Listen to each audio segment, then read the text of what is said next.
Vaccino da un lato, cure dall'altro, è questo il doppio fronte di lotta al coronavirus che l'Università di Verona con la Regione del Veneto intende portare avanti coinvolgendo anche le altre strutture della sanità regionale. In prima linea c'è il centro ricerche dell'azienda ospedaliera Scaligera che con lo Spallanzani di Roma inizierà la sperimentazione del primo vaccino Made in Italy, 70 i volontari che saranno coinvolti dalla prossima settimana.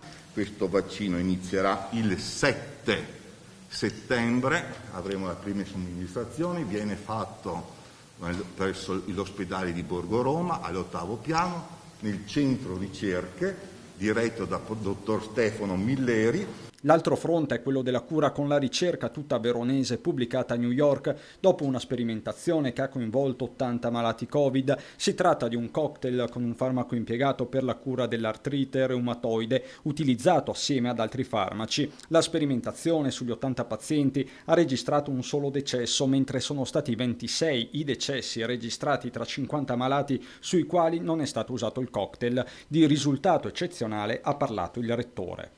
Poiché il trattamento è per via orale, esso può essere somministrato anche fuori dall'ospedale. Ciò può limitare le conseguenze negative della pandemia ed essere quindi di estrema rilevanza per i sistemi sanitari di tutto il mondo.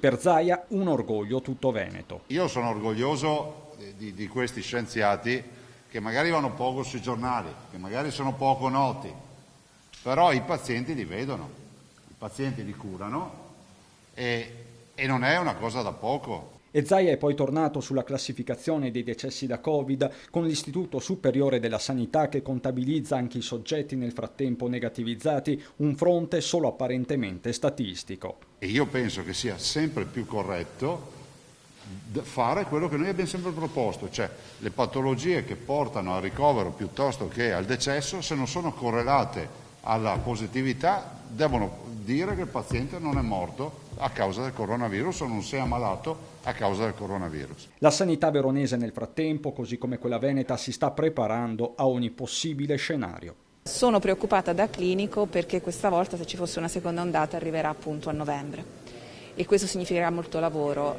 Come rassicurazione questa volta siamo pronti, non sarà più il 23 febbraio, questa volta noi oggi abbiamo un piano che prevede tutti i possibili scenari, da un incremento di 3 a 40 persone in pronto soccorso, e questo ci permetterà di lavorare in una maniera nettamente migliore.